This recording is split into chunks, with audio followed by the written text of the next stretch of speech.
Hello, fellow HSPs. My name is Julie Bieland, and I'm a psychotherapist that specializes in the highly sensitive person.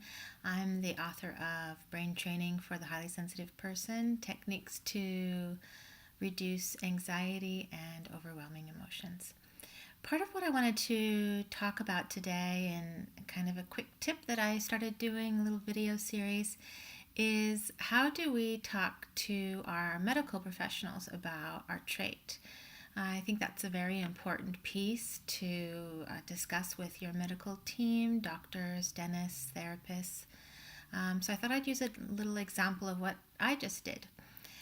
So I had to go to a dental specialist recently who I hadn't met yet. And this is how I approach the subject. So I first ask, have you heard of the highly sensitive person or sensory processing sensitivity? Oftentimes they say no.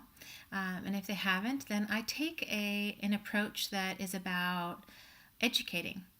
And I think that when we come from an energetic space of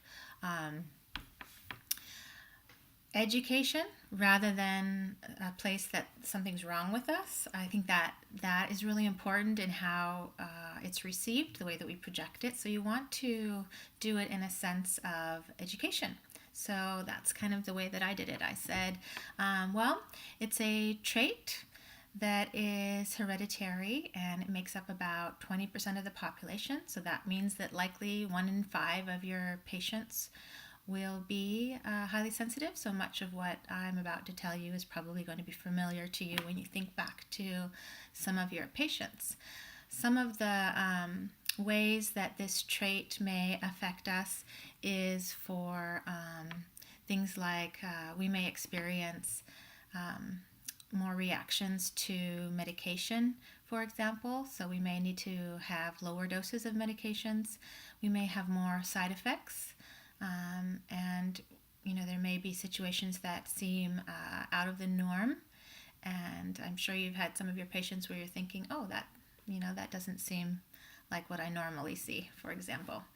And I always like to educate them that they are going to have to look at my case in a special way, where I may be different than the majority experiencing it. So I usually ask too that I need a gentle approach, and I also like to have things explained to me prior to procedure so that I understand what's going on. I also really appreciate it when you can ask me if I'm doing okay during a procedure, to make sure that my needs are met in those times.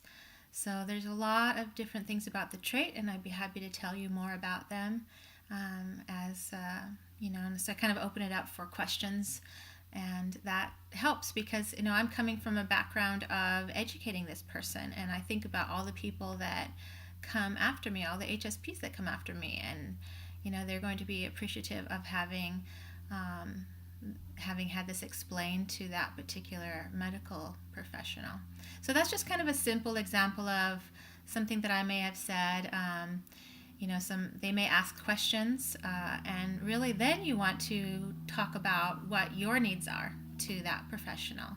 And if you find that professional is really writing you off or not taking time to listen to what your needs are, then they might not be a good choice. And you may want to think about moving about finding one that is going to be listening to your needs. So that's just a quick little tip, and I'm planning on doing some more of them, but I wanted to give you an example of what that might look like, and I hope that that's helpful for you. And remember, be your own advocate as an HSP. It makes a difference, and it's important. And it's important to all of us and all the people that come after you.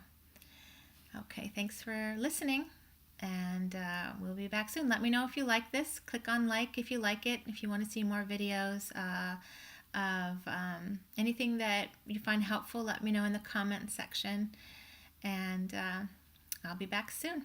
Have a good day, everybody.